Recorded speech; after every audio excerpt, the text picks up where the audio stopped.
welcome to another exciting adventure on the energy that surrounds us. I'm your host, Michael, and tonight's guest is a guest who I am so excited to have on the show.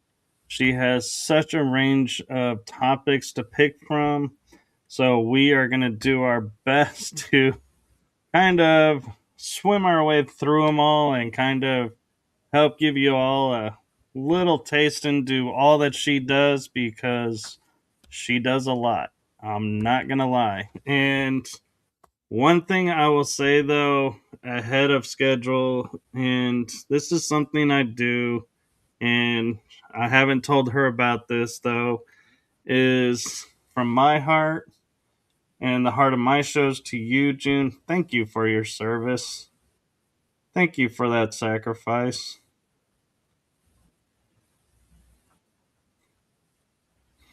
My dad was in the You're Navy, welcome. so I always love to say thank you and point out when I have a veteran on because that to me that is an important journey and needs recognition. And so now with that being said, I am going to hand it over to you to introduce yourself to everyone and share a little bit about yourself. So I give you the one, the only psychic medium, demon seer, healer, founder of a paranormal team, investigator, researcher, communicator, etc., etc., etc. A woman of many hats, June Lundgren.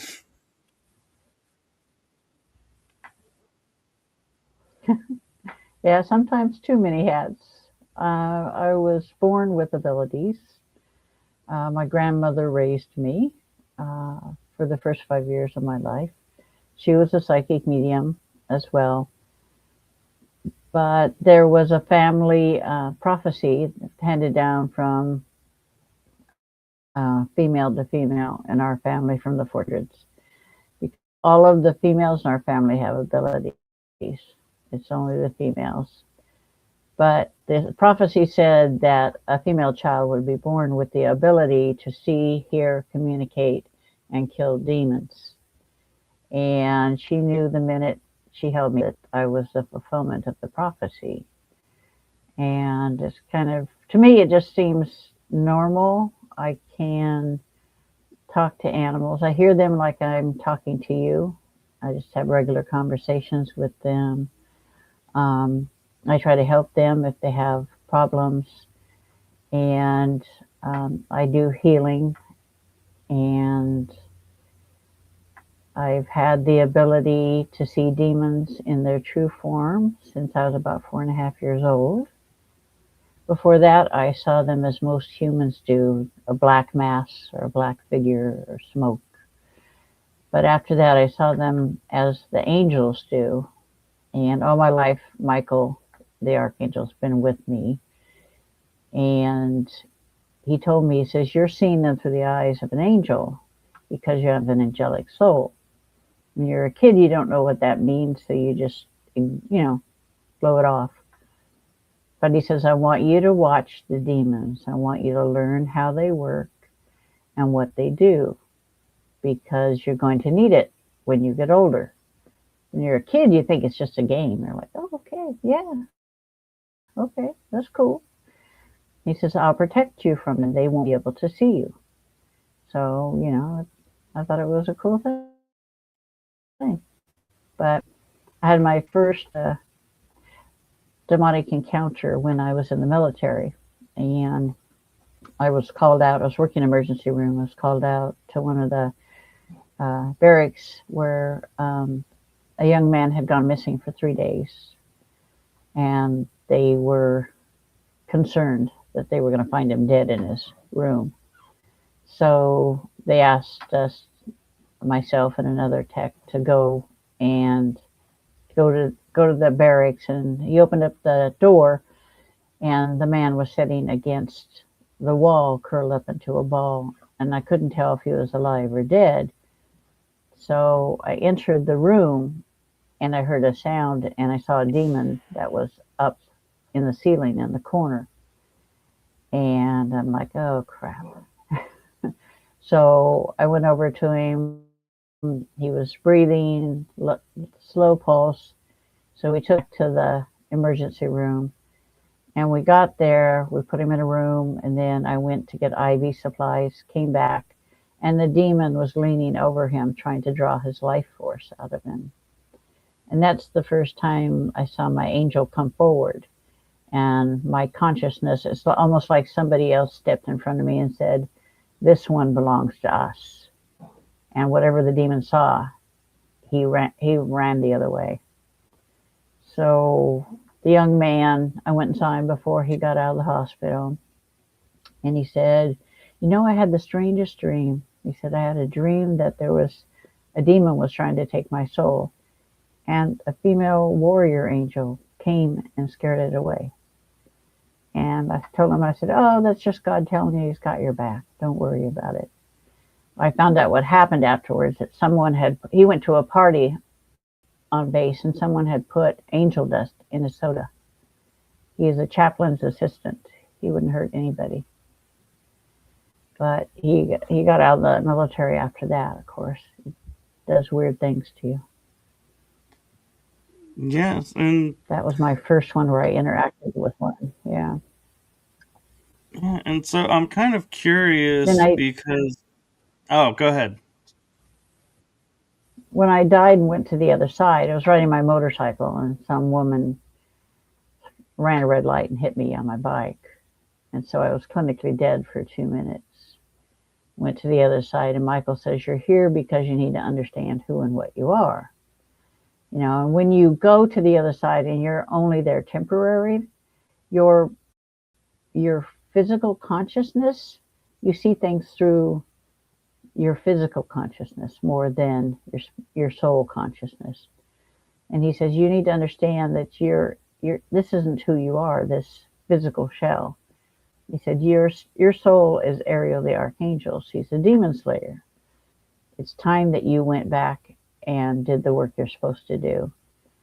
And he touched my forehead, and he says, this is who you truly are. And I said, well, I don't have a mirror. I can't see. And the minute I said that, a mirror appeared. And I was like 7 feet tall, 12-foot wingspan.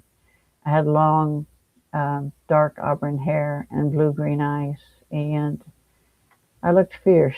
And he says, this is Ariel. You need to understand she's a part of you. And you're to do the job, the work. I'm like, you couldn't give me some airy-fairy stuff? You have to give me the nasty stuff, He says, no, Ariel likes killing demons. So that's why you get it. I'm like, gee, thanks. Although I would be like, that's the best friend to So I've have. been doing that. Been killing demons ever since. Yeah. So, question I have for You'd be surprised you. at the amount of people that don't want to know a demon seer. Oh, believe me. So I'm kind of curious around what was it like for you? Like, what impact did it have on your life hearing you were the one to fulfill a prophecy? Because I had that told to me as well.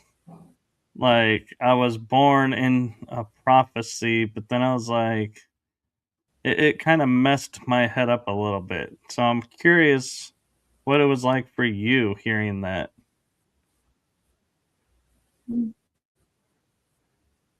It didn't bother me. It's almost like everything falls into place.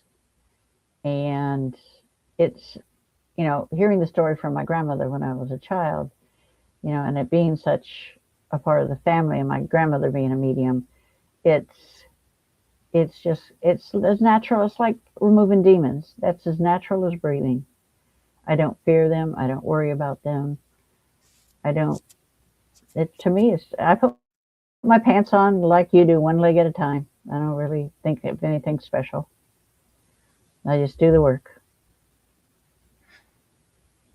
No, that's really cool that you can do that. And so as you're doing, as you're coming across, and walking through, regular day life, does Ariel ever come through and say, "Hey, I want to experience this, and so let's go do this," or does she kind of say, "Okay, we're in the Earth realm, you're in control.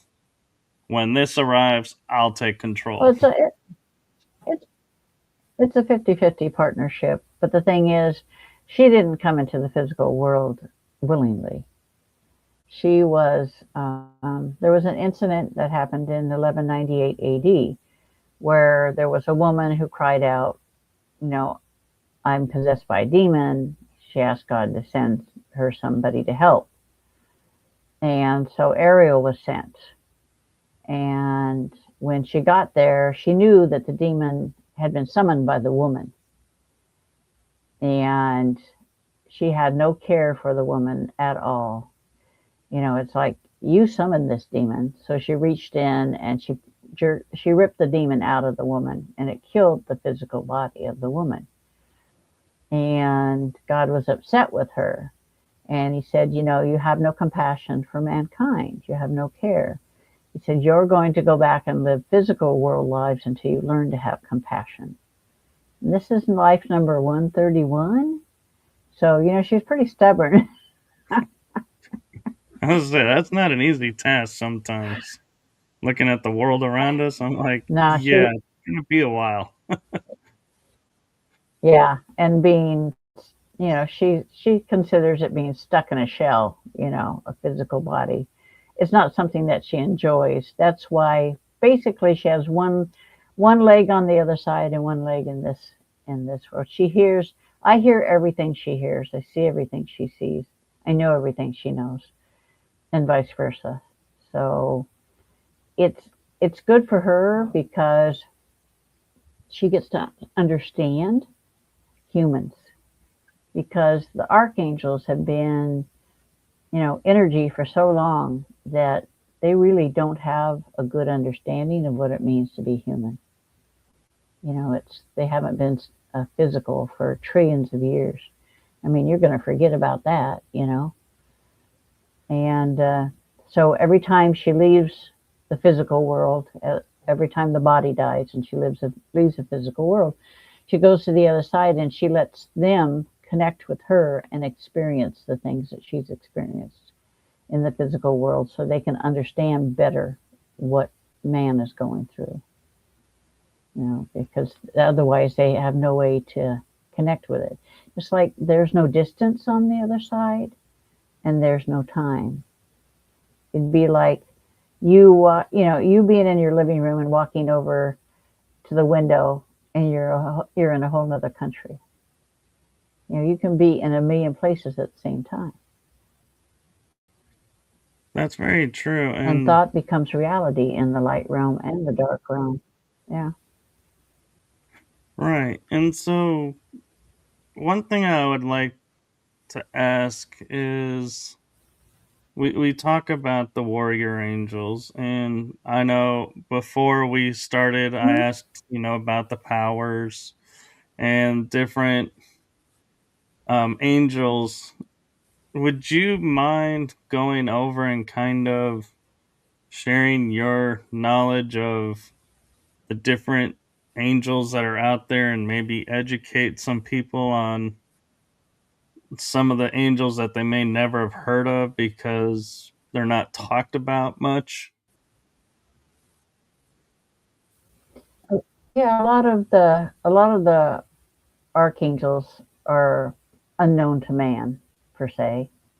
I know all their names only because Ariel knows all their names.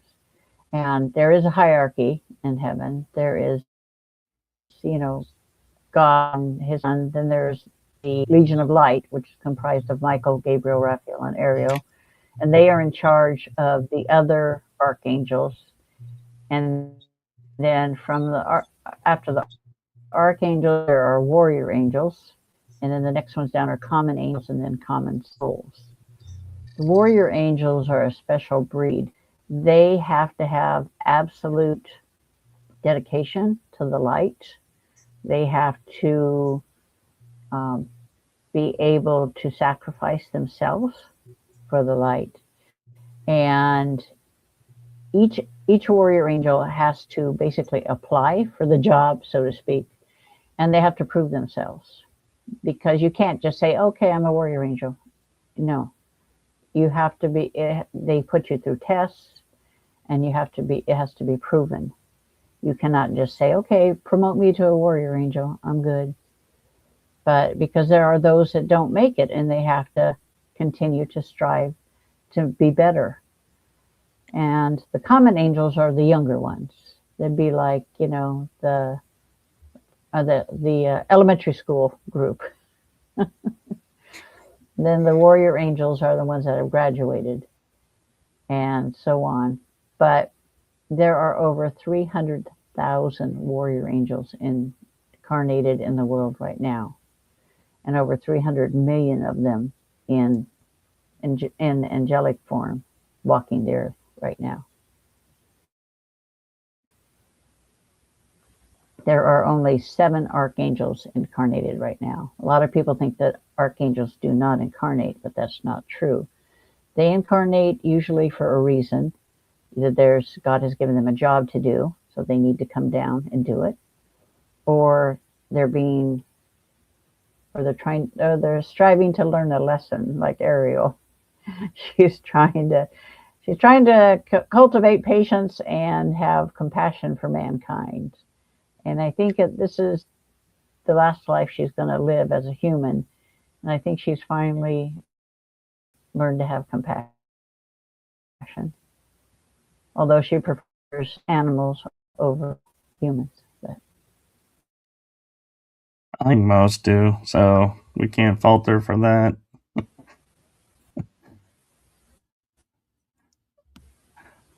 So what's that? I was saying most humans, I think, prefer animals over humans, so we can't really fault her for that idea because that's a human idea. So Yeah, well, if you stop and think about it, uh, the animals don't have the baggage we do and the hangups we do as humans, you know? Animals are like, whatever, move on. that's true. And with your knowledge and your familiarity with the angels and the warrior angels, I've come across, and a few people know of, but nobody really, kind of really explains what happened and what caused the. I'm trying to think of the right term because some call it the war in heaven. Others say it was like a civil war on the Oh, what angels. between heaven and hell? Well, it was like the angels turned That's on not each what happened. other, People and people don't understand. No. What happened was, billions of years ago, trillions of years ago, we had physical form. Okay. We evolved into pure energy over time. And once everyone evolved into pure energy, we traveled as one group. We traveled galaxies, universes, saw everything we could see, saw stars being born, black holes dying, things like races, creatures being created, races, being created. And we did that for a long time, trillions of years. And then we decided one day, we're tired of this. We've seen everything we could see. We've done everything we could do. We'd like to have a physical form now. And God said, that's okay. If that's what you want, then that's I'm good with that. But Lucifer and his followers did not want that. Lucifer decided that he was going to raise up against God and the archangels, him and his followers. And there was a fight, and it would have lasted, probably lasts about a year on this side, but only a few moments on the other side. And Lucifer was disarmed by Michael, and Ariel disarmed his son. And God said, "You cannot live among us anymore. So you can't do it." So he opened a rift into a dark realm. And he said, here you go. This is where you're going to exist from now on. Here's your kingdom. And then he sealed the rift. And at first they were good with it because they didn't want to be in a physical shell. They didn't want to be subject to disease, aging, growing old, pain, anything like that. They didn't want to have that. So they were good with it. At the time, they've grown revenge. They've grown vengeance and nasty. And they want vengeance on the white light entities, the angels that put them in there.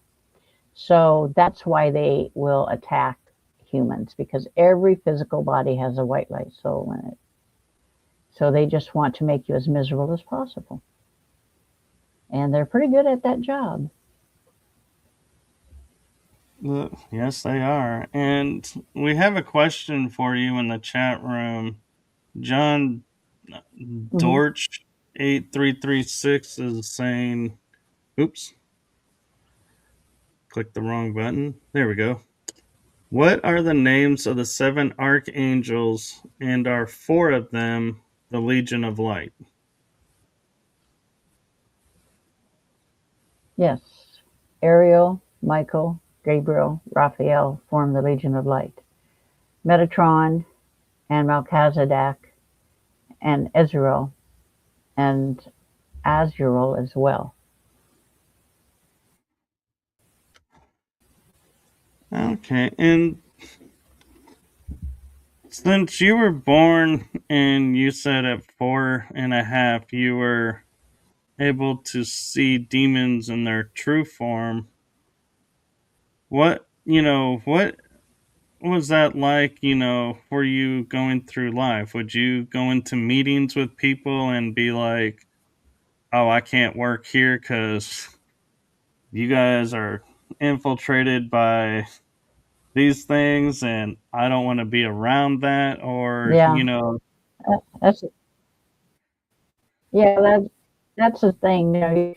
I can see them everywhere all the time, and it's if they're causing problems, then I'll kill them, no problem. But if they're not causing any problems, if they're just watching or whatever, I warn them off. I tell them, don't be pissing me off, and don't be doing something you shouldn't be doing. But when I turned 4.5 is when I saw them in their true form, and people can make up all kinds of things where they think they're half goat, half man, all kinds of weird, creepy thingies. But in actuality, they look a lot like archangels. They're 7 feet tall, 12-foot wingspan, but that's where the similarities end. They're shades of charcoal and black and gray, and they have almost no facial features. The only features that they have are their eyes. And the old demons and Lucifer have golden eyes, and the minions all have red eyes. But if you look into their eyes, you see every evil, every atrocity you can ever imagine, and 1,000 times worse. You're never the same. There's only been 3 people who wanted to see what I see, because I can make people see what I see, but they all regretted it. And it's not just something I do out of nothing. I have a friend that's a ordained minister, and he wanted to see, and he's like, "Yep, never want to see that again." I'm like, "Okay." And then Zach Baggins on Ghost Adventures, he really didn't want to see that again, I'm sure. So, And then a do you friend of have mine who you? was a medium, he wanted to see, and he regretted that as well. Yeah. So, since you can help people see, What's that? can you?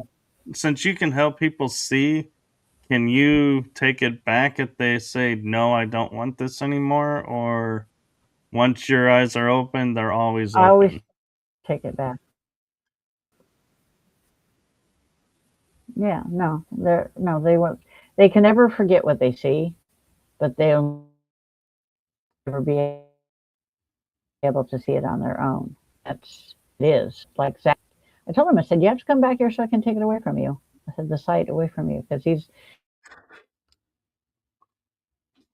he called Billy Tully and said, I'm seeing things years. Come back and get it taken away from you. So I came back and I removed it. I would not wish that on anyone. And for me, it's every day. So it doesn't bother me. Not after this many years. No, I can imagine. And we, so I'm gonna kind of side shift for a second off of the demon aspect, and because I want to look at something, and that is when you say, you can hear animals and communicate with Hmm. animals as if talking with us. Was it like they show in the movies Dr. Doolittle where the animal is like in front of you and you start hearing them and you're like, "What?" Or, how did this unfold for you? I, I have, well, when I was a baby and lived with my grandparents, I, she knew, my grandmother knew I had the ability to communicate with the animals because my grandparents had a farm. So all the animals would come to me and the dogs and the cats would sleep under my crib. And she said they would look like you would look like you were having conversations with them. So, but it's all telepathic. And so it's like I have to make that contact unless they make it first. And 9 times out of 10, they won't make it first because they're not used to humans understanding. But the one thing about having angelic energy is the animals are attracted to me. They automatically come. And I will tell them, I will start communicating with them. And at first, they're kind of startled and taken aback by the fact that they can understand me. And they're like, "Can you understand me?" And I'm like, "Yeah, I hear you." And then they start talking, like, "This is what's going on. This is what's wrong. This is what I need." I'm like, or I'll have people that will contact me and they'll send me a picture and I can talk to the animal and help them with their issues. A lot of times they have, if they're a rescue dog and things like that, I can help them understand and get rid of the bad things that happen to them. No, that's a really cool gift to have. And have you ever been like walking down the street and then like all the animals are like parading behind you because they're all like, "We want to talk, we want to talk. You're the one that can understand us." Usually they don't want. Usually they can't get out of their yard or their house. They just know somebody goes by. When I was a kid, they would follow me all around the farm, you know. And I live on a farm now, so we've had animals. I have 3 dogs right now. One time we had 8. They grow old and they die. But yeah, I know I communicate with the cows I had, the chickens, pigs, whatever. It don't make no difference. Which animal for you was when you started communicating with them being like, "Wow, you actually can communicate." That, surprised you the most, that, having the ability to speak and Uh, think. Bugs. I don't like bugs. They have no attention span whatsoever. Oh my gosh. To talk to a spider or a fly or a gnat, now I know where they got the expression. You have the attention span of a gnat. It's true. They have no attention span. I'm telling you that right now. They don't. Bugs, I don't like to talk to bugs because they just don't listen half the time, tell you the truth. Yeah, that kind of makes sense. And so, have you ever watched a movie Fish are or pretty good at watched communicating. have you ever watched a movie or a TV show about, something that you do and go, "Oh, wow, they're actually pretty close to how it works," or Yeah, that's nowhere near what actually how it's done, but okay. Yeah. Yeah, I learned a long time ago when that it's kind of like being a nurse and you're watching the hospital shows and you're like, really? That doesn't happen. That's not what you would do. It's the same thing with the, mediumship stuff. Like that old show, The Ghost Whisperer. It's Right. amazing how she only saw one ghost at a time. That never happens. You just don't see one ghost at a time. I mean, if I'm walking down the street, there were thousands of souls walking around. 9 times out of 10, unless they want something from you, they just move on. It's like being down in New York down at rush hour. Everybody's just going in one direction, or everybody's paying attention to their own thing, and they don't want to talk to anybody. But if they want to talk to you, they'll stop and communicate with you. But most of and ghosts know where you're going to be before you know where you're going to be. That I don't do graveyards because of that. And I just got back from England and I went to Highgate, which is London's big graveyard. So there's a lot of souls there that are just, complaining about things or passing through. Or George Michael's buried there, and he kept making that stupid song "Father Figure" go through my head. I'm like, knock it off! I don't want to hear that song. It's like, give me a break. It's like things like, and the guy that wrote A Hitchhiker's Guide to the Galaxy is buried there. And he's like, do you like, and because if you go there, they like come and it's like, did you like the movie? What did you think? I'm like, it was too weird for words. Yeah. Yeah, and so another question I have and I'm curious about is when you're doing the mediumship work, because you can communicate like with the animals. Have Mhm. you ever been in a session with someone and going, okay, your loved ones are here, but I gotta stop and because your animals are insisting on talking to me about something Mhm. right now, and ever have like both Yeah. like Yeah. at the same time? Oh yeah. It'd be like going into the waiting room at the doctor's office. It's like, okay, you know, everybody's here. Okay, so the cat's here, the dog's here, the cow's here. Your uncle's here, your mom's here, your dad's here. Everybody. I always tell them telepathically, take a number. Who wants to talk first? Because I can't all talk at the same time. But I will let people know, like, if they've had an animal that's passed, and they'll show up and stuff like that, and they're happy about that. Have they ever shared what it's like over there where they're at, or do they focus more on what's going on here? Well, if it's an earthbound spirit, it's different. If it's an earthbound spirit, they've never ascended, then they will still be in their physical world mindset, and they know what it's like here. They're determined to get a message to somebody, or they're watching over somebody. But for the most part, they only come into the physical world if they have something to do, like a message to give, or something to do for God. So, but for the most part, they don't really hang out here in the physical world. There are 26 realms of existence, and there's the one when we do our battles with the dark entities.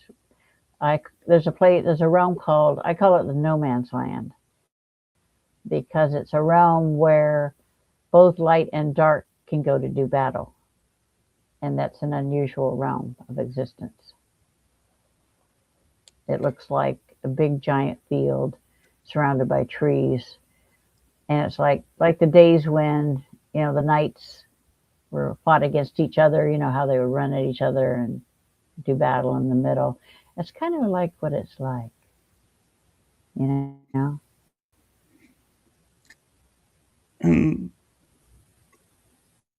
And I'm trying to figure out how to word this because I'm wanting to address the other aspect of you and something that she might, be able to share light on. And so if you can answer it, okay. If not, I understand. But you were saying, like, angels have to prove themselves to be like the warrior angels. Hmm.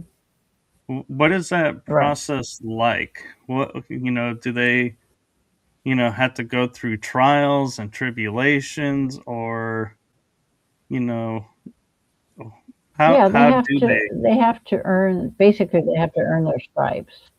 You know, if Ariel says to an angel, a common angel, that's striving to be a warrior angel, you have to go into the physical world and live a life before you you know, can be even, offered the position of a warrior angel. And no angel in their right mind wants to go and be in the physical world. They don't really want to be here.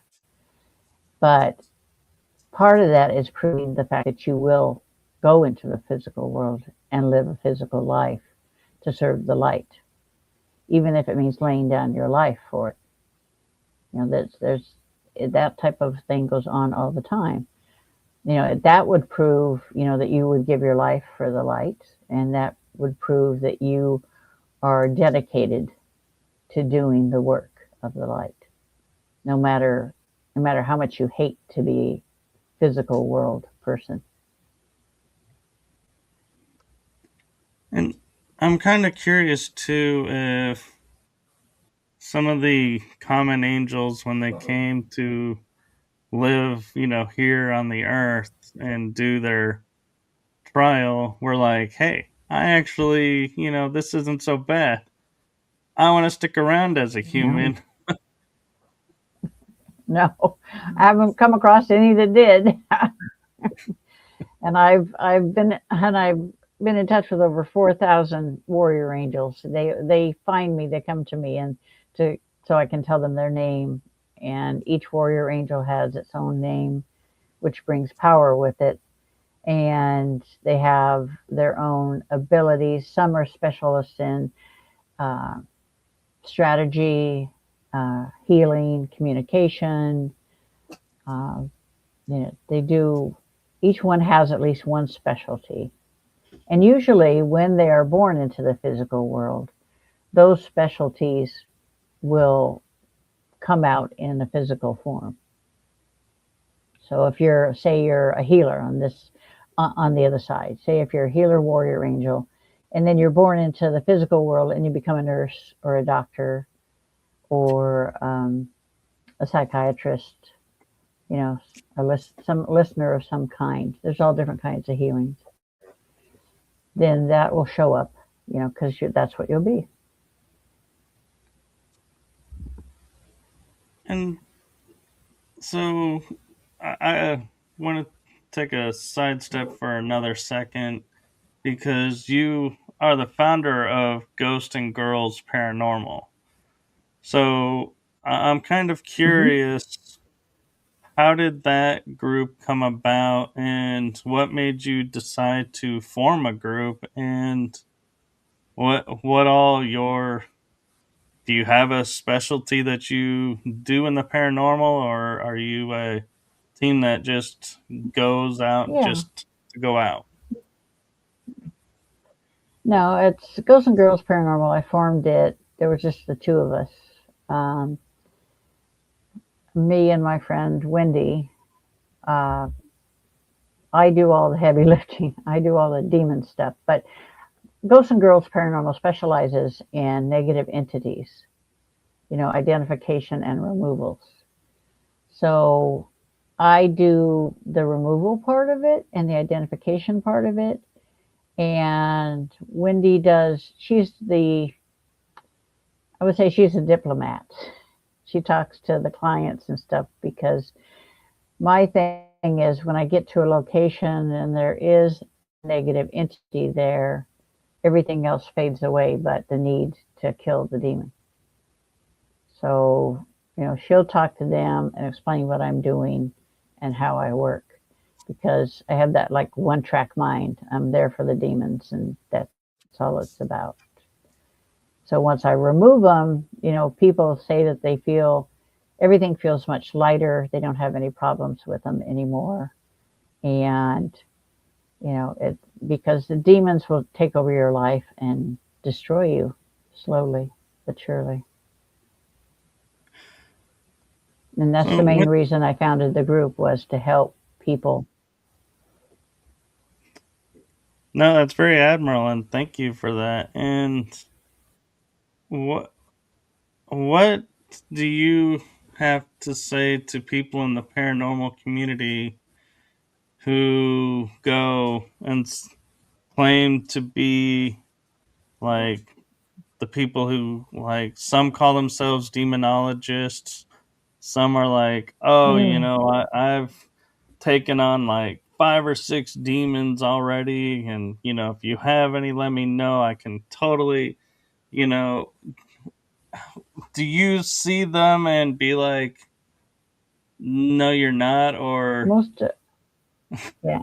Oh, yeah. I call a spade, because, it's like I had one guy come to me and says, I do what you do. And I said, no, you don't. I said, if you did what I did, you wouldn't have an attachment. He had a negative entity attachment he wanted me to get rid of. I'm like, really? Give me a break. I had one guy, I had a group that contacted me because this guy said he could remove a demon from this older couple's house, and he charged them $1,800 to do it. And he came out with a little vial of water and said, "Here, I've got the demon here in this bottle." I'm like, ugh, talk about scam artists, man. Because yeah. anybody that when I remove demons, there's no water left behind. There's nothing left behind. And I do not charge for that, because that's God's work. You do not charge for God's work. I really hate people that try to scam people and try to say that they are what they are not. And and with you being in the paranormal field as long as you have, and I'm not meaning this like an ageism question, so don't. I hope you don't take it that way. But I'm more looking at how many cases have you been on where the people are like, "Oh, there's a demon in my house," and you get there and you're like, "No, it was just an angry spirit. It's misidentified."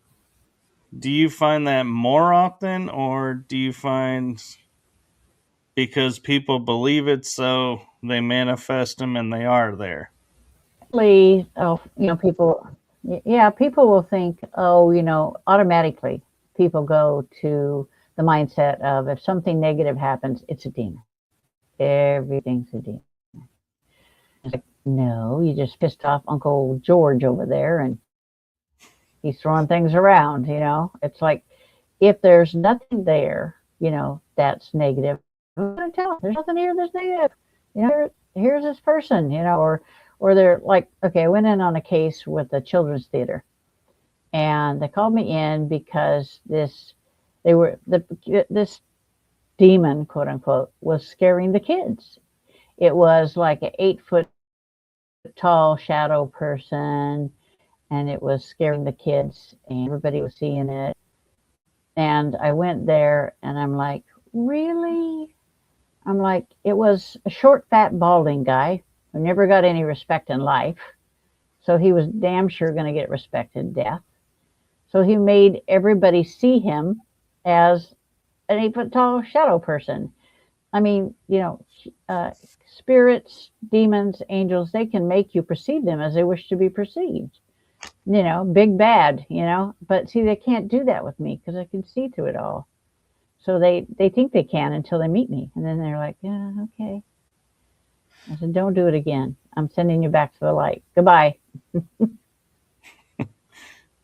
No, that and good for you for that. And what do you think about when people say, "Oh, this spirit or this ghost or this entity is stuck here and they're stuck in one spot"?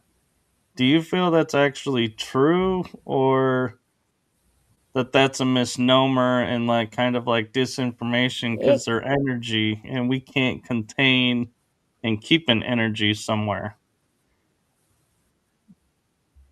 No, but they can. See, that's the difference.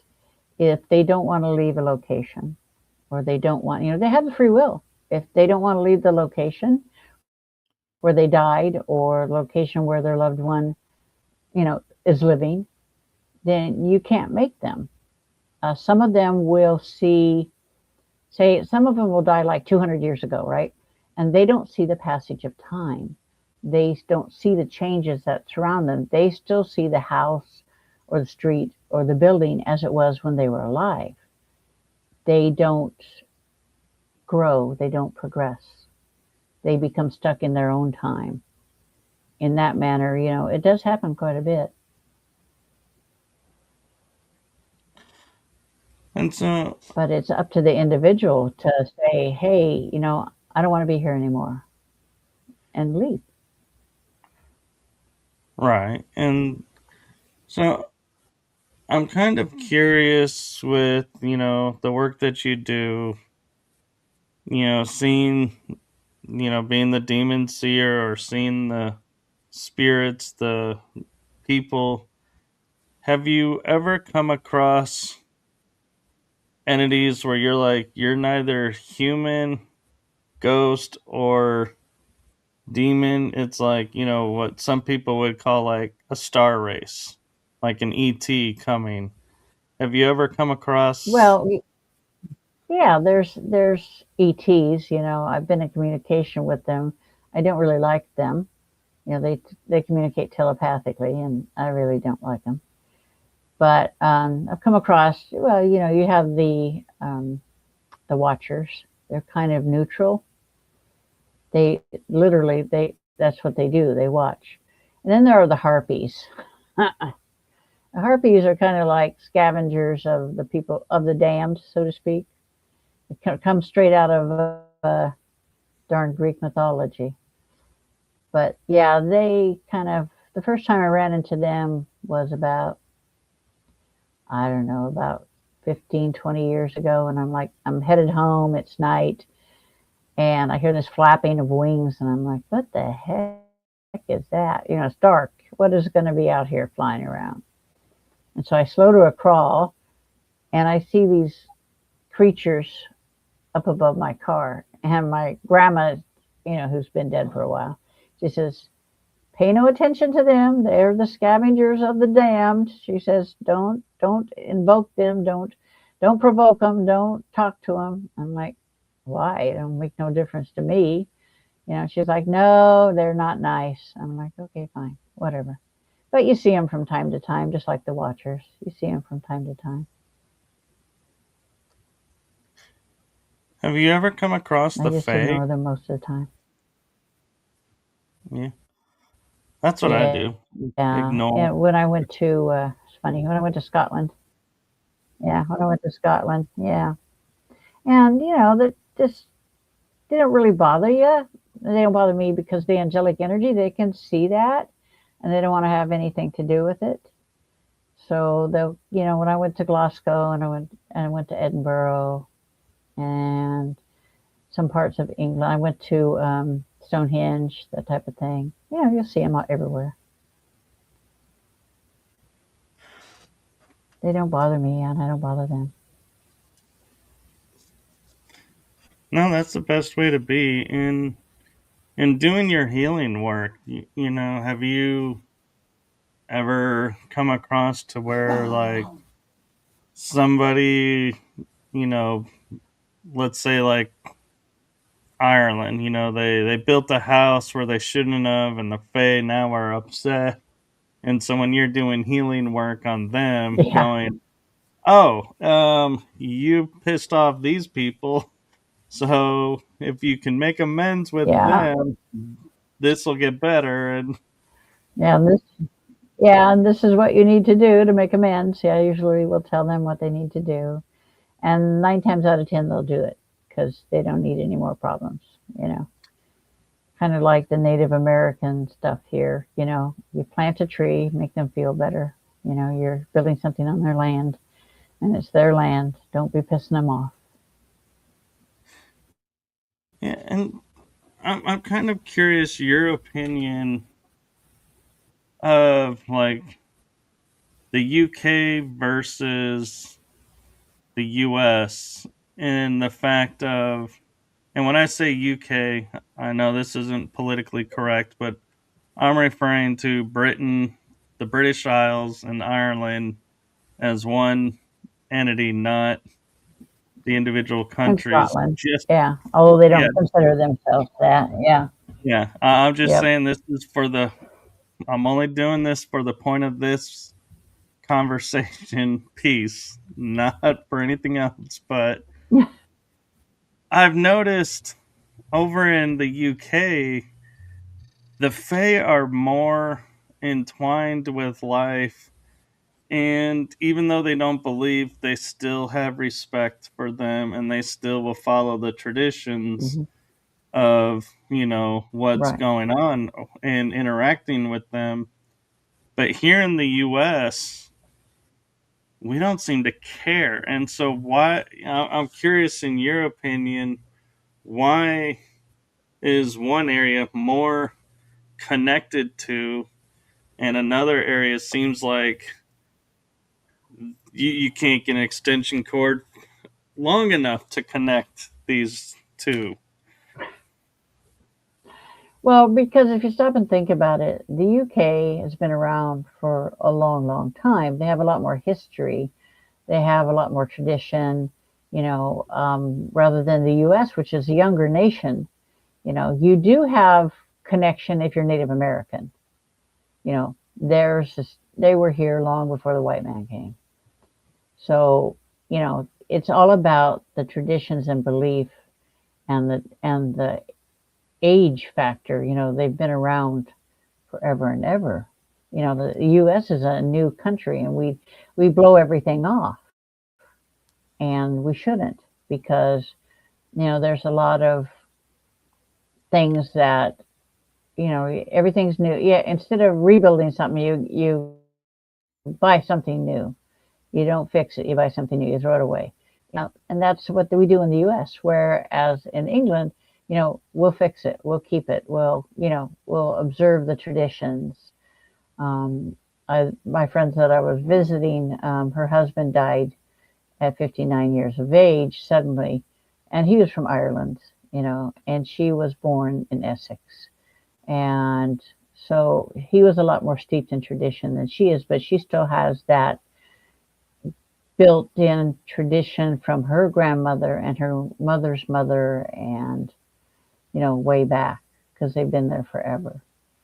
So that sort of thing just doesn't go away. Not even your younger generations, respect that because they know. I mean, they grew up with that stuff. Just like my grandmother was from Ireland originally, and I grew up with that stuff. It's something you respect. It's not something to be, laughed at or to be, forgotten. No, that's a really great way to put it. And I'm kind of curious from a personal viewpoint of being a Reiki healer versus, the kind of the work that you do. Have, because you talk about, you're not surprised by much things that you run into. Have you ever Yeah. been working on a client where you were doing a healing and you're like, whoa, this actually surprised me. I wasn't anticipating this arriving or seeing this. Or something being attached to them. Yeah. Yeah.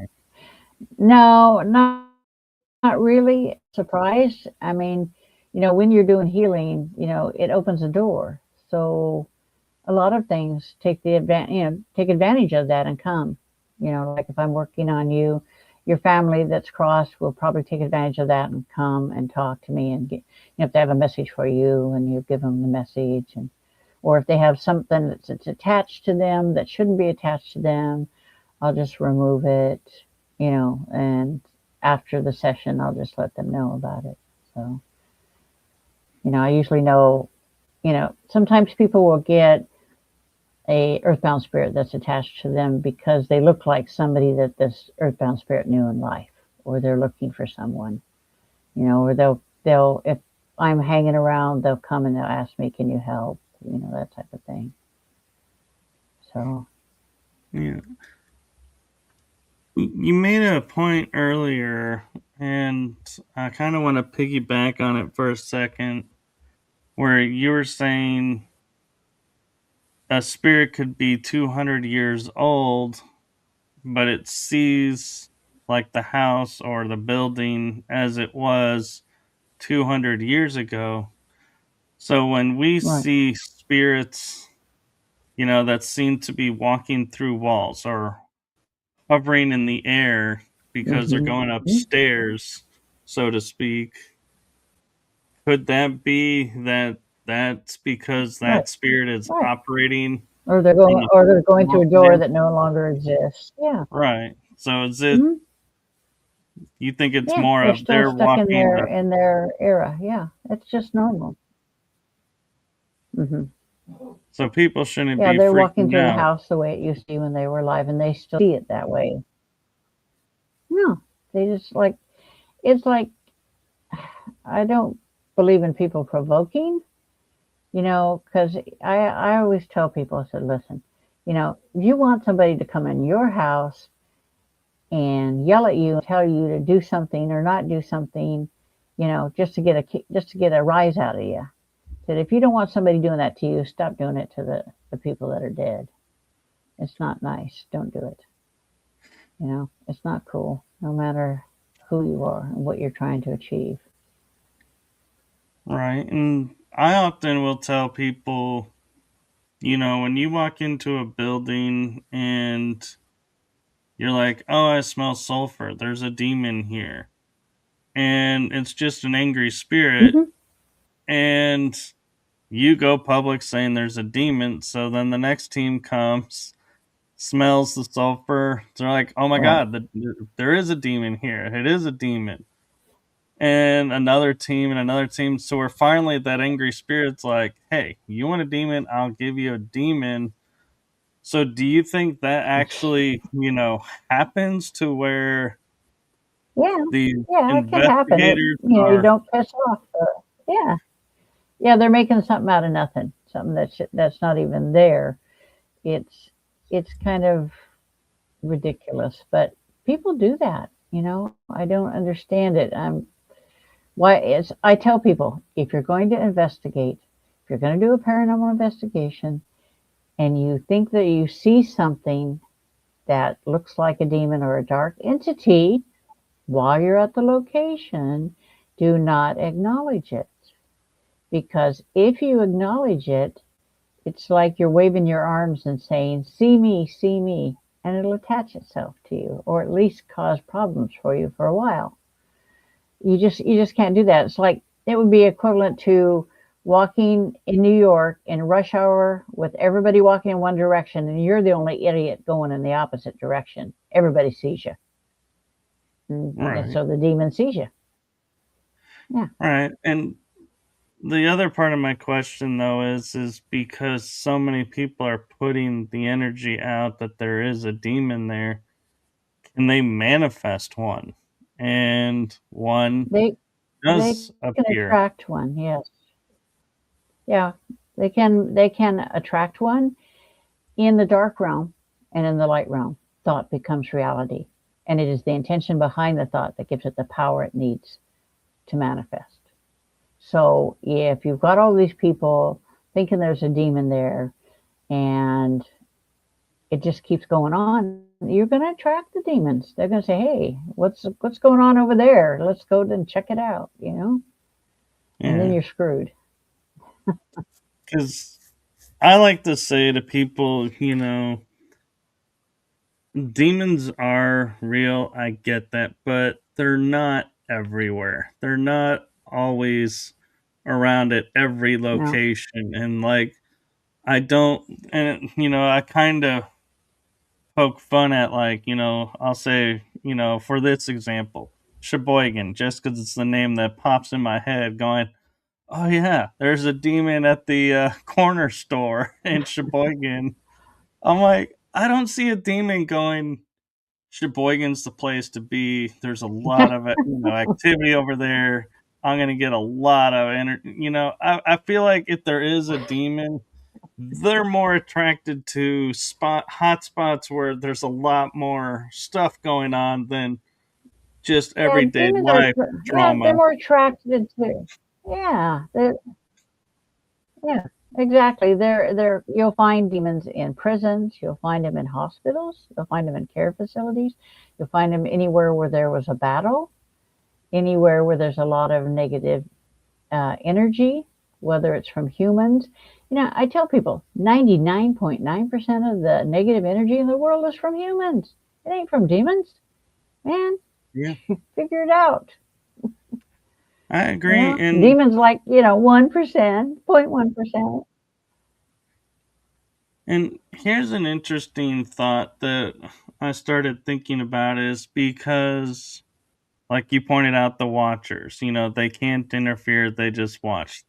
They're like the most annoying Hmm. beings out there.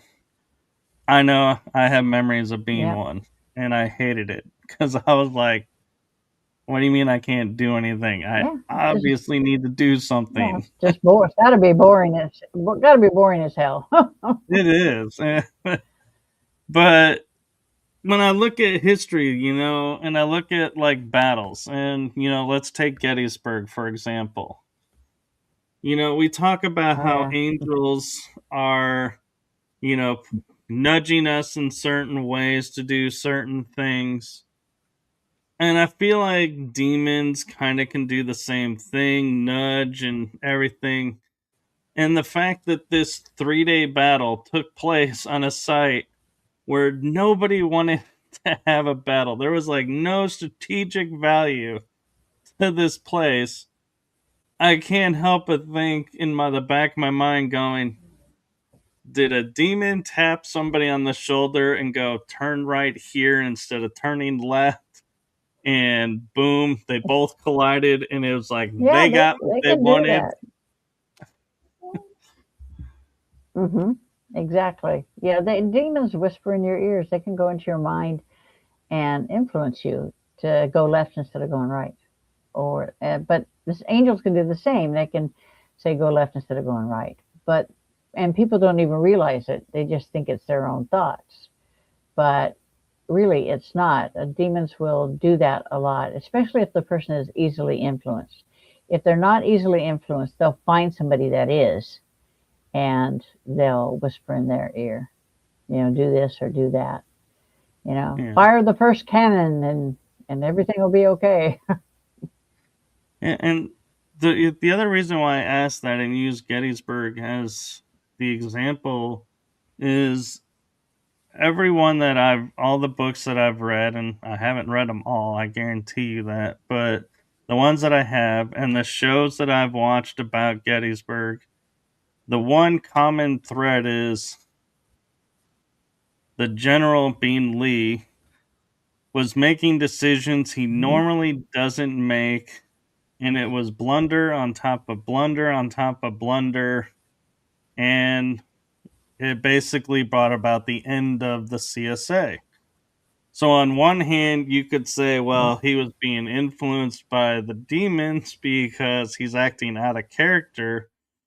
But could someone also make the argument Hmm. angels were interfering because, to keep the Union together, to keep America together, they needed Because they this to wanted to, end? they wanted to, yeah. So, how would you Oh, yeah, determine there which were side is influences on both influencing? sides there. which yeah, there were influences. There were both sides influencing in that battle. My my great great great uncle was Ulysses S. Grant, and he was a great strategist. He was also a warrior angel. And So they Grant is were one the of warrior those. angel in him was influencing. Yeah, and Grant, I feel like, was misunderstood, and a lot of people go, "Oh, he was a drunk," but I don't think he ever actually drank, and I don't think it was that he was a lightweight or a drunk. I think, No, like you're saying, he was operating on a whole he different hated level. he hated the yeah yeah, and he hated the killing. He hated all the people dying. And in the end, he was drinking alcohol. In the end, he was drinking laudanum, which is a mixture of alcohol and opium, because he had throat cancer. He died of throat cancer, which is very painful.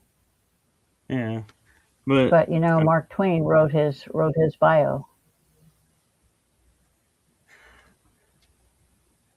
yeah, and I feel like Grant and Sherman combined was what with Sheridan kind of to there it was almost like there were a few more, like I would almost say, warrior angels on the north at the end of the war Yeah. in command Oh yeah. than on the south, because it seemed like Yeah. This. whoever Yeah. was pushing the south in the beginning, that was doing everything great, started pulling off and being like, nope, we're no longer helping you.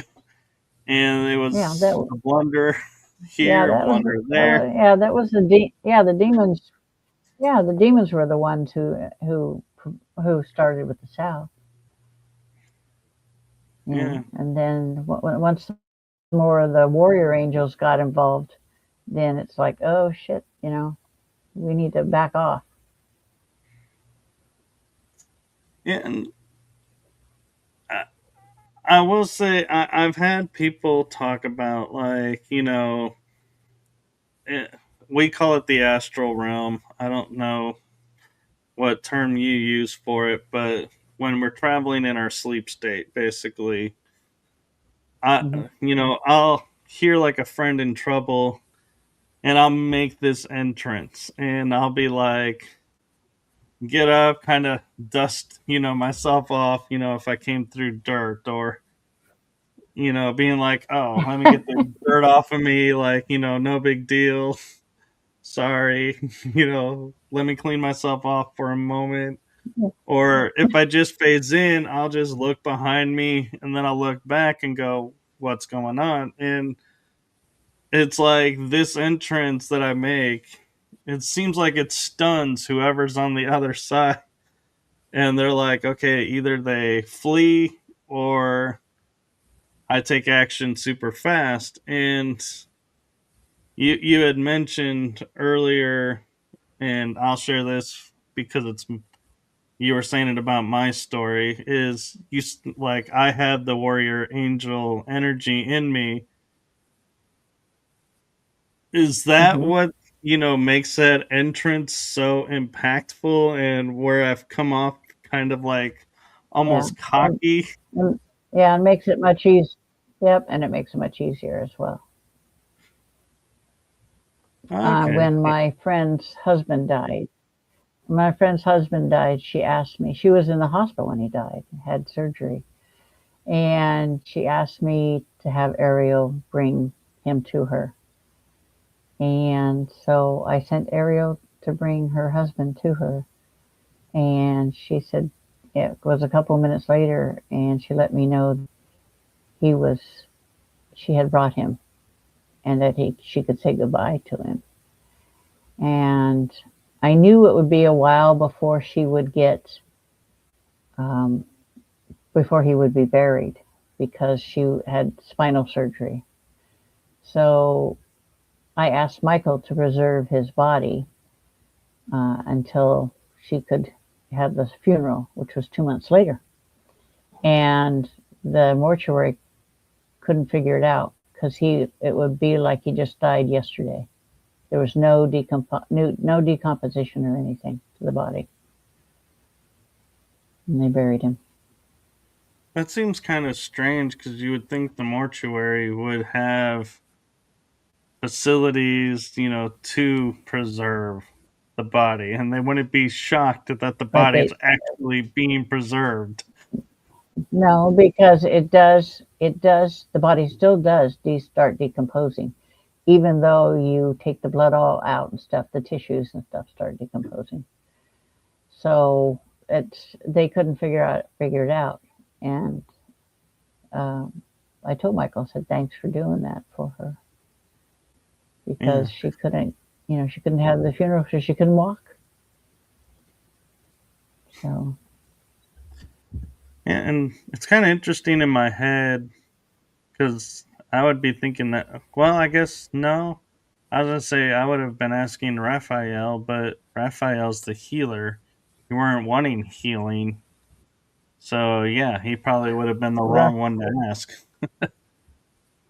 now Raphael doesn't say much. But when he does say something, you better listen because he don't say anything until he has a need to, and it's usually important. So you listen.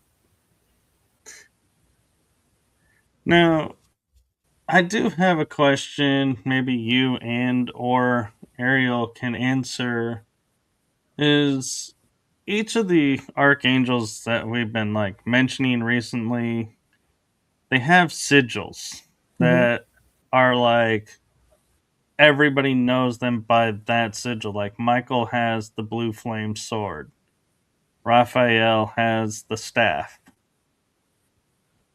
Is this, That's all you human. know, That's all human stuff. That's all human stuff. I mean, okay, 'cause- Michael has a sword, of course, and a staff. Nah, they wouldn't be cut dead with the staff. They all have swords because it's all about the demonics and killing the demons. They don't yeah, really humans. It's like humans make things that I'm like, where are you coming off from that stuff? It's like I don't understand where you're getting that stuff from because none of them would have anything like that, and Ariel certainly wouldn't. She has two swords that she carries on her back in a holder, and the boys. That's why I call them the boys. Raphael, Gabriel, and Ariel. I mean, and Michael. They all have their own swords and cases. So but the swords are created out of white light energy, and yeah, they burn hot. and if I was to say, an archangel's weapon versus like a lightsaber, I'd be like that lightsaber ain't gonna help them at all. It's like, yeah, a No, lightsaber. it You would have never to, survive. yeah. It'd be It's like cutting through no, the Michael's sword would be cutting through that like butter. yeah, he'd be like, "What is that? That's not even a sword." It would. I could Nope. totally see him being like the Crocodile Dundee in the movie where he goes, "That's Yeah, not a knife. that's not a This knife. is This a is knife." exactly. Yeah. Well, at least the boys all have a good sense of humor. That's one thing about them. They'll have to have one, considering what you do. That's why my logo for Ghosts and Girls Paranormal is two girls that are investigating and they're peeking around a corner, with a recorder, and behind them is a ghost looking scared. It's like, you know what? It's a dark thing. You gotta have a sense of humor about it. Come Oh yeah. on. Life's too So short. yeah. When, so if since your team is Ghost and Girls, I can't help but like think if a guy, was like, "Hey, I really like what you guys are doing, and I think that I could be a valued asset and want to join." would you consider it, or would you be like, "Hey, you're not a girl, so sorry, you're just out"? No, no, right. You're just out. Yeah. You'd be surprised about how many people don't want to do what I do. Nobody wants to deal with demons. So it's like, but for me, it's just, like I said, it's second nature. So I don't pay no attention.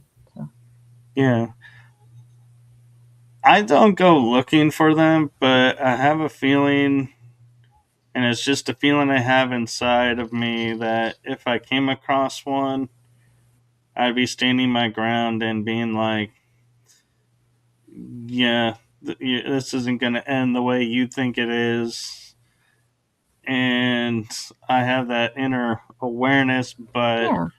But thankfully I the, but haven't be, had to yeah, activate it. but because your warrior angel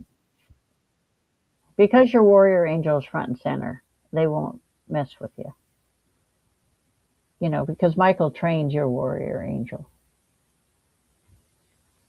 Each member of the Legion of Light trains the warrior angels, takes them on and trains them individually, one on one.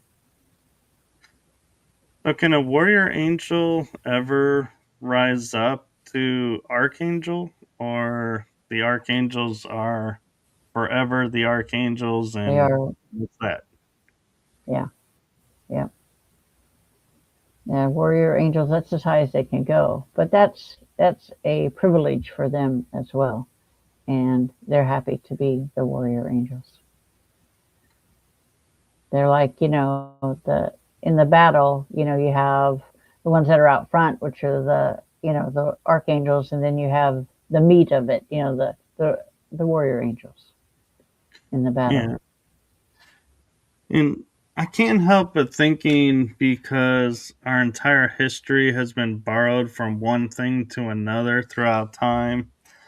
When I think of like the battle of, like when you watch the movie Immortals, at the end scene is you see the Oh yeah. gods are up there battling the titans, and for Hmm. control, and I can't help but think, is that really another viewpoint of the war in heaven that we were talking about earlier? It's like, is it just the same story retold, but this time they're calling Yeah, them the gods and it's titans? probably, yeah, right. It's probably just something somebody thought of, and this would happen, or I'm sure this is what happened, or I'm sure that's what happened. Whoever wrote it, there's a lot of battles with the Greek stuff forever and ever. I studied Greek mythology forever, but it's all about human nature too. You stop and think about it, because we Right. attribute to the light and the angels and the demons, we attribute human nature characteristics. The need for revenge and the need to fight for, or to defend. So we're thinking like humans. Like Ariel likes to tell me, stop thinking like a human, but I can't help it. I am. Yeah. So, one other question I have, and that is, what do I've often thought of, if I was to walk into like a church and be like, let my warrior angel out, I'd be like, man, would that just level the ground and be like, not such a great idea? But in order, to kind of like dispel all the disinformation and bring out the The truth, war, and everything. And I wonder, Ariel, yeah. going through what she's going The through, rules are does they she have like, them by rules and regs, just yeah, like,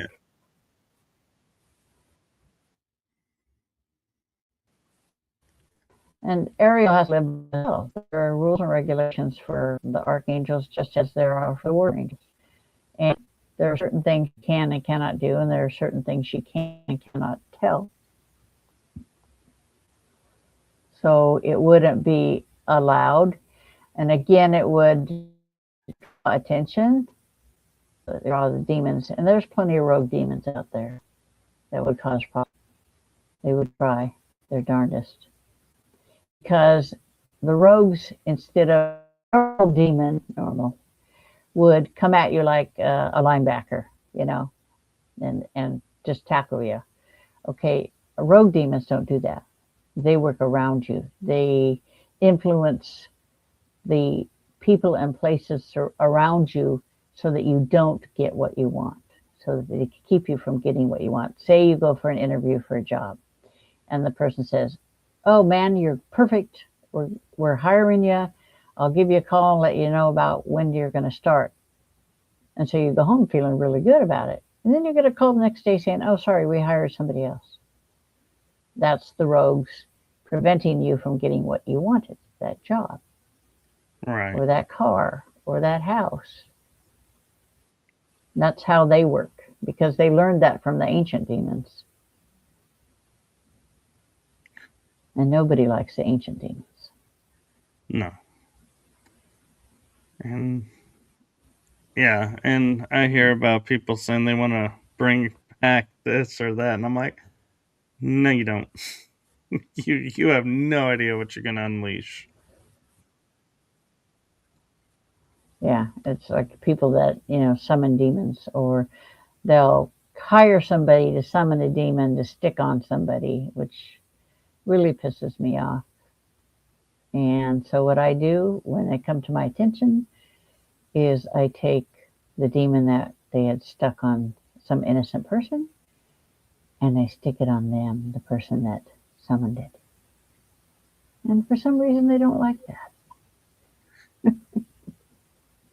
You know, yeah, and part of me thinks about activating that lovely universal law that people often confuse as karma, and that is when you unleash something, let's say it's at, twofold, you put extra oomph to it. Well, in reality, it's going to turn around and bite you at like 14 Mm-hmm. instead of because you put that extra in there. And I'm like, yeah, Yeah, that's what I like to think in and my head is, that's yeah, it's kind of like the people that summon demons to do their bidding, only they don't realize that the demon's going to turn on them. It plays with them for a little while and then turns on them. So yeah, well, that, and people are stupid when it yeah, comes to and summoning demons. there are times that I wonder too if like a demon was, present at a location, and let's say hypothetically you show up when Ariel's like, "Hey, what are you doing here?" Is there going to be that "what are you doing here?" and that, "Oh, someone summoned me No, to do something here," or is it, do they just like, nope, you don't even get a chance to explain, they they're just they removed? no, they don't get a chance to explain. And when she encounters the demon, she knows exactly why it's there, how it got there, and what it's been doing. It's just instinctive that all that information just comes. And so I get information as well. And now, as people say, don't you talk, what do demons have to say? You talk to them? I said, they've got nothing to say that I want to listen to.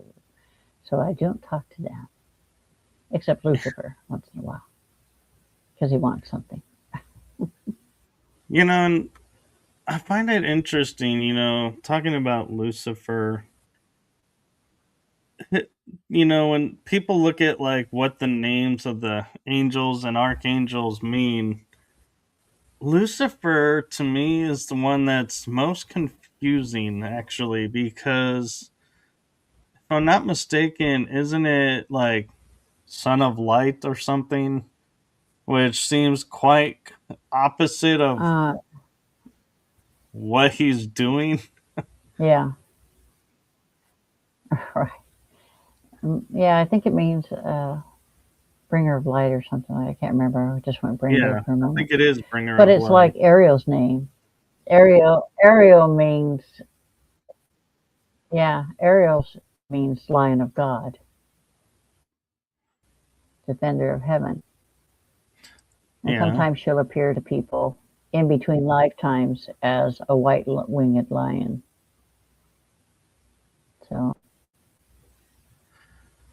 I know, and we're getting close to the hour and a half, oh and yeah, I no, know Lucifer means yeah, Lucifer means the shining one. that's it. Yeah. That's what his name means, the shining one.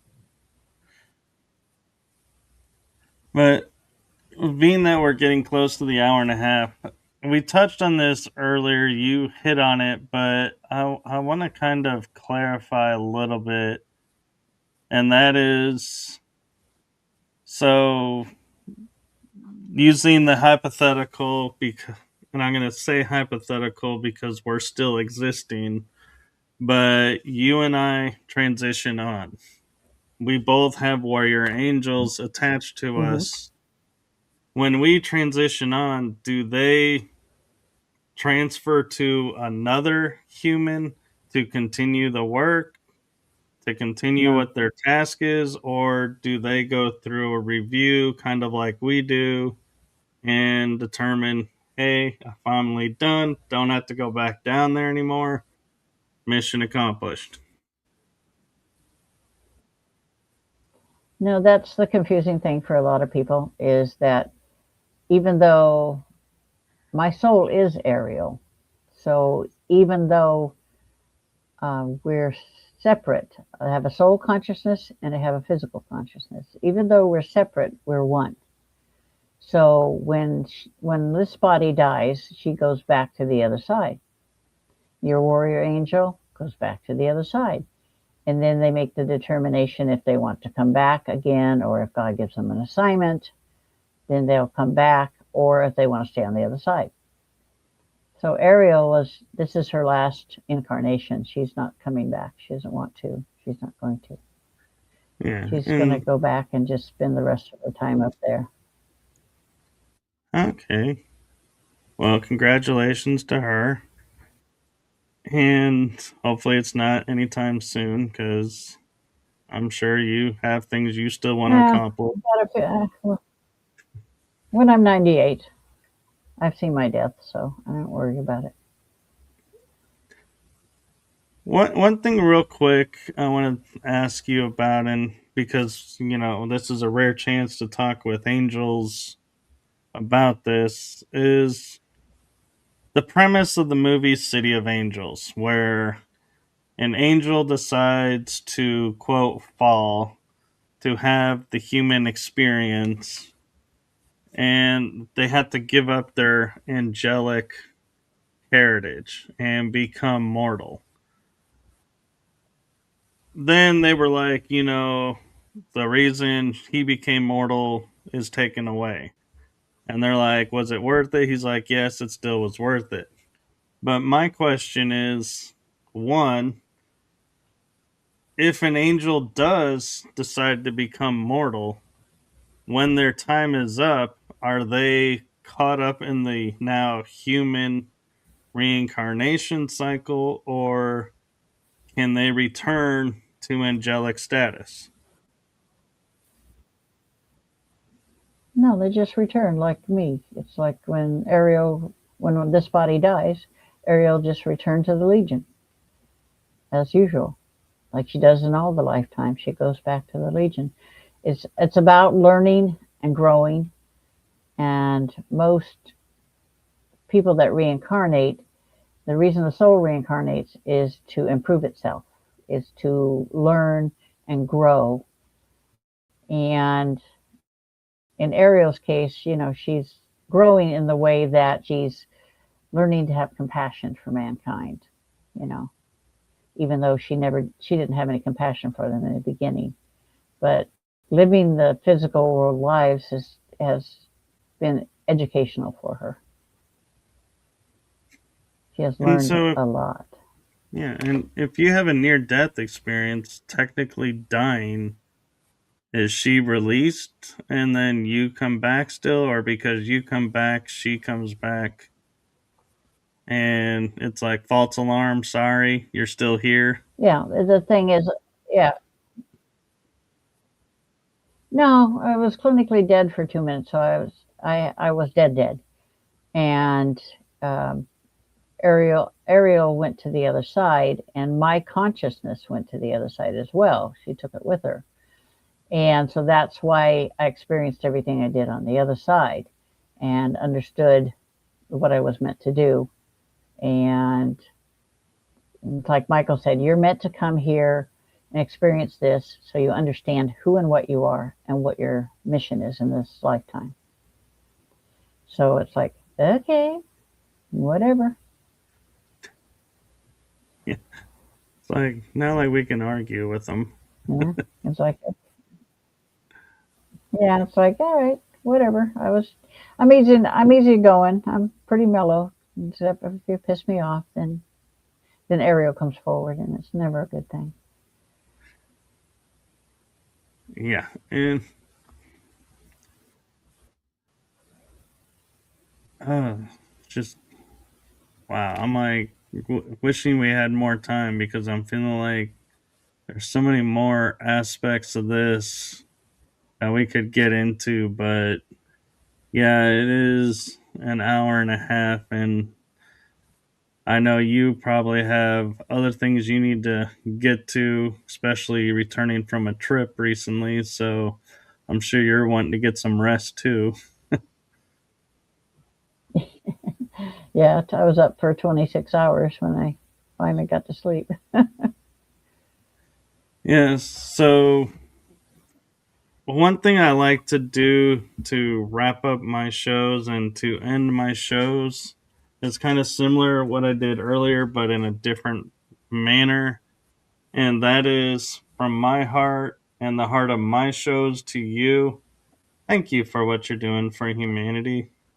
Thank you for being your authentic, true self and standing up and following your path and not choosing like some people do to use free will and say, nope, not this time, taking a vacation, so to speak, and that you instead said, nope, I'm going to do it. And so let's go.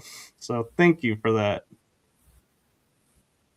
Yep, yep. Yeah, believe me, they'll give you a swift kick in the butt if you don't do it.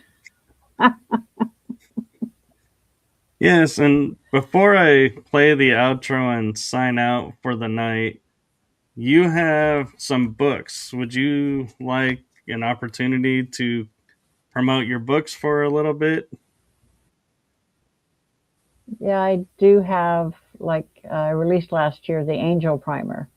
Basically, it's a how-to book for incarnated angels, and it teaches you how to create weapons of light, how to merge with your soul consciousness. And then I just released my bio called Return of the Demon Seer. It was released in June. And I have a book called The Dark Side of the Paranormal. Basically, it gives away all the ugly secrets of the dark ones. And I have some fantasy books called Demon Seekers, The Journey Begins, and Demon Seekers into Darkness. It's a 7 series book. I've got 2 out. And I have some other books, A Medium's Guide to the Paranormal. There's 12 of them. If you just go on Amazon, you can find them. No, and thank you. They're all in audio and ebook and print. Yeah. Wow. And you got 2 of 7, so you're going to be around for a while if you got 5 more books to write. Yep. Yep. 5 more to write. Got another 30 years to go down here in the physical world. Well, and something tells me you're not going to waste them. So thank you again for coming on and sharing your adventures and experiences with us. And everyone, please do follow along with her. And where can people find you on social media if they want to learn more or maybe get a healing from you? Yeah. Yeah, they can go to my website, mysticconnections.org. And if they want to contact me, if they're having a problem with removal, they want a removal or a demonic problem, or they want an intuitive reading, they can contact me through my website, or I'm on Facebook under June Lundgren. Very cool. And so, do you have anything coming up that you'd want to promote? Uh, they're having the Oregon Ghost Conference again coming up in March 19th to the 21st at Seaside, Oregon. And I'll be teaching a class and having a table there. So it'll be all weekend long, March 19th, 20th, and 21st. Come down and see me. Yes, and I do apologize to everyone in the chat room. Uh, as we were talking, I did not see questions that were coming in, and so I do apologize. There were a couple that came in. Do you have time, June, to answer maybe one or two real quick, or? Yeah, we can answer them real quick. Yeah. Okay, one question is John Dort is asking, are angels of the light or dark male or female? Why are mostly male?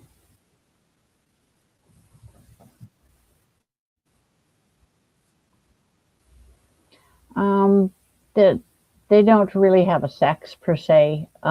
Ariel has never incarnated as a male because she feels that the feminine energy is the more powerful one. But a lot of the dark ones are male. Yeah, that's true. Because of their need for battle, their need for revenge. But there are female ones as well. And it's usually the older demons they've got some females, heavy duty females in there. Yes, and he goes on to ask, is there a galactic federation of aliens? I'm not quite so sure that's in your wheelhouse, being Yep. the angels. Yeah, they are. They are. I've spoken with the Galactic Federation. Yeah. Okay.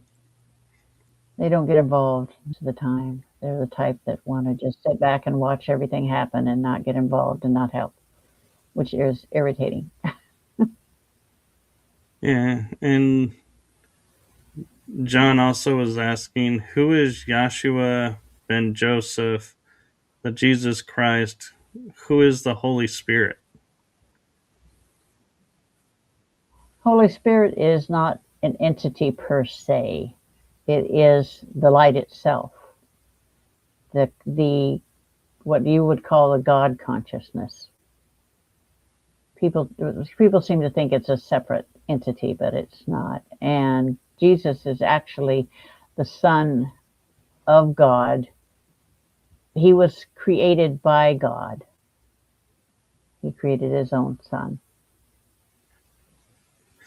Yeah, and you have a. I think you. It looks like you have a fan in the chat room. Angie 103. She Oh, says, Mike, yeah, yeah, you should ask June about the creator and the awesome story about removing the ancient demons. yeah. That would take me a while. That's for Well, another show. yeah, we'll definitely have you back on, and we'll put a pencil in that one for that episode because, yeah, as I was looking at that, I was like, yeah, that doesn't look like something she can sum up in like 2 minutes. Yeah, yeah. It's not a 2 minute question. So thank you so much, and thank you everyone. And I do apologize that we missed some of your questions throughout the episode. Normally, I'm more attentive and paying closer attention. Somehow, I just wasn't seeing the comments, and so apologies to everyone. And thank you so much, June, for coming on again and sharing your wisdom and insights with us. And I hope you get a lot of rest this week and through the weekend and recharge your battery, so to speak. So thank you so much. Fine. Yeah. And with Thank you for having me. I enjoyed my time with you. yes, and hopefully we'll get you back on and we'll continue this conversation and All right. some new topics. And Okay. Sounds good. All righty. yes, and I am so grateful she came on too, Angie. And she says, get some rest. We love you. So there you go. All right. Thanks for having me. Goodbye. Yeah. Have a good night, everybody. Good night, everyone.